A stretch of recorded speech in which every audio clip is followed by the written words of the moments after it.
Photo, Jonathan Bachman, Getty, Donut 1. Why are we here? The NBA playoffs tournament is one of the most exciting events in all of sports. For me, it ranks just below the Masters, and just above the World Cup, in the pantheon of sports entertainment. It may not be the toughest championship to win, especially lately, but it does provide us with unparalleled level of intensity, excitement, and drama. MFFLs, on the other hand, are in the peculiar position of watching the best postseason in sports from their couches, after one of the best playoff streaks in NBA history came to an end a couple of years ago. So who should you cheer for? Who should you pull against? How do we stay interested? We are here to give you a nudge in the right direction from a Dallas Mavericks perspective, to help you choose a side, and help maximize your playoff experience. Donut 2. The rise of the brow. Anthony Davis is one of the brightest young stars in the NBA today. He has taken a remarkably average roster in New Orleans and brought them to the second round of the playoffs, all after a complete dismantling of the Western Conference's 3 seed in the Portland Trail Blazers. In some ways, this team reminds me of the 2011 Mavericks squad, that many, led by our buddy Ben Rogers, were labeling the one-and-done boys. From a personnel standpoint, they have a transcendent superstar in Davis, solid veteran guard play from Rajon Rondo and J.R.U.E. Holiday, and a European sharpshooter in Nikola Mirotic. From a team perspective, they have been the underdogs from day one of the postseason, and have exceeded expectations the entire way. Anthony Davis is not from this planet. Fearful face. Pic.twitter.com/Q4PR7, The Sports Quotient, at Sports Quotient, April 29, 2018. On the face of things, that sounds a lot like our beloved 2011 squad that gained the admiration of the entire country, outside of Miami and Los Angeles, on their way to one of the most unprecedented postseason runs in sports history. As evidenced by Game 1 in their series, however, facing the Warriors is going to be no easy task, but if you're looking for a team capable of recapturing that kind of 2011 magic, the Pelicans might just be your best bet. Donut 3. Rondo's transgressions. If there is anything working against Dallas fans getting in the Pelicans' corner, it is the presence of Rajon Rondo. If you've been a Mavs fan, or read DallasBasketball.com at any point in the last 4 years, you know why Rondo is a polarizing figure around here. Moving on. Donut 4. The fall of the beard. It should come as no surprise that Dallasites and Houstonians are not fans of one another from a sports perspective. Both sides have their reasons, none more logical than the other, but the hate is there. To that point, some of the NBA's most hateable personalities belong to none other than James Harden, Chris Paul, Trevor Ariza, and Mike D'Antoni. They're whiny, their roster is made up of fake tough guys, and they play a gimmicky brand of basketball that is starting to impact the way the entire NBA plays the game. I live in Dallas, obviously. This foul was called on Paul George, not James Harden. Pic.twitter.com/SWA5Q4Q, Ali B, @Ali_Befornia, April 8, 2018. It's hard to imagine anything that would make DFW area sports fans happier than watching Harden and Paul fall flat on their playoff faces once again, and living up to their history of crumbling in big moments. Moreover, after watching the Astros win the World Series in 2017, and every Dallas franchise missing their respective postseasons this year, it would be emotionally devastating for us all to see another Houston franchise win a title. If there is one team that you should cheer against with all of your might and passion, it is not Golden State or Cleveland. It is the Houston Rockets. Donut 5. Justin Anderson's redemption. In 2015, the Mavs drafted a plucky wing out of the University of Virginia with the 21st overall pick named Justin Anderson. As a Maverick, Anderson had his moments here and there, but for the most part, never quite lived up to the expectations that came with being a first-rounder. Anderson did get a brief taste of postseason ball with the Mavericks, though they were quickly dispatched by the Thunder in 5 games. Anderson was traded to Philadelphia the following season as part of a Nerlens Noel deal that obviously has failed to live up to expectations. Dwayne Wade throws Justin Anderson to the ground. Pic.twitter.com/BVP6SBWFQG, ballislife.com, @ballislife, April 20, 2018. Since then, the Sixers have had a meteoric rise to the forefront of playoff contention, and while Anderson has had little to do with that, in the grand scheme of things, he has paid his dues. Anderson is known as a good locker room guy, a hard worker, and an all-around good person, so to see him have some success in the playoffs, and be able to see the beginnings of stardom for Joel Embiid and Ben Simmons in the process, unintended, is a cool thing. I for one will be cheering hard for Philly, if only so that Anderson can see some success from all of that hard work he has put in during his career so far.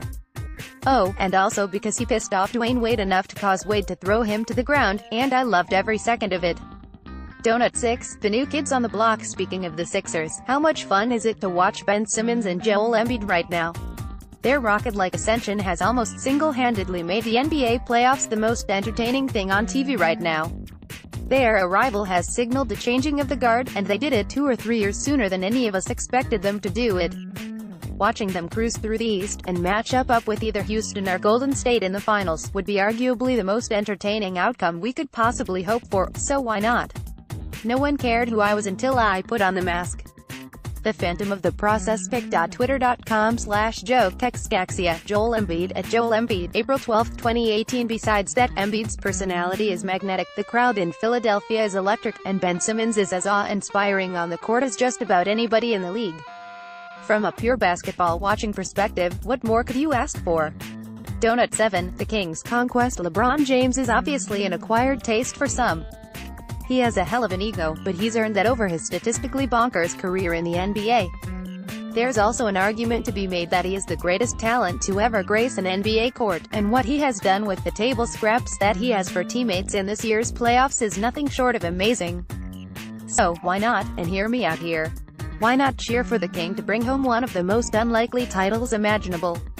Never before has a player had to carry his team like LeBron is carrying these Cavs right now. It's simply been mind-boggling. Man, LeBron acting like Thanos in the playoffs. Pic.twitter.com/W8RMWEVA. Big Blackjack at Big Blackjack 911, May 1, 2018. In the first round against Indiana, James averaged 34.4 points, 10 rebounds and 7.7 assists, and to say the rest of his team has played like hot garbage over that time would be putting it nicely. All of this from a 33-year-old that averaged 41.1 minutes per game over 7 games. Still, the Cavs advanced. To doubt LeBron at any point in any series would be foolish. He is the Thanos of the NBA universe, and the ball is his infinity gauntlet. He's going to get another title, maybe, someday, so why not have it be this year, when the odds are stacked against him? I know what it's like to lose. To feel so desperately that you're right, but to fail nonetheless. I ask you, to what end? Dread it? Run from it? Destiny arrives all the same. And now, it's here. Or should I say, I am LeBron James, probably. Donut 8, how entertaining would LeBron in Hollywood be though? As astounding as LeBron somehow pulling off another title would be, however, would it be better for the NBA if he lost big in round 2? Well, the answer is yes, but on multiple fronts. To begin with, a lot of us have LeBron in the finals fatigue. Since the Mavs' 2011 title, LeBron has not missed an NBA Finals, and has won 3 of them. That is, for lack of a better word, insane. It is time for someone else to step up in the East, and take LeBron's throne. Maybe that will be Toronto, maybe it will be Embiid, and the Sixers. In the end, it doesn't really matter which team it is, but it needs to happen sooner rather than later. LeVar Ball is confident the Lakers would win a title if LeBron James ever plays with his son in Los Angeles. Pic.twitter.com/U9FXVernio. SportsCenter at SportsCenter, July 8, 2017. Then there is the idea of LeBron leaving Cleveland for LA, which if his team is embarrassed in this year's playoffs could absolutely happen. LeBron seems to have been born to live in Hollywood, and him playing in the Staples Center alongside Lonzo and possibly Paul George, with LeVar and Jack Nicholson in the Crow, would be must-see television just about every night.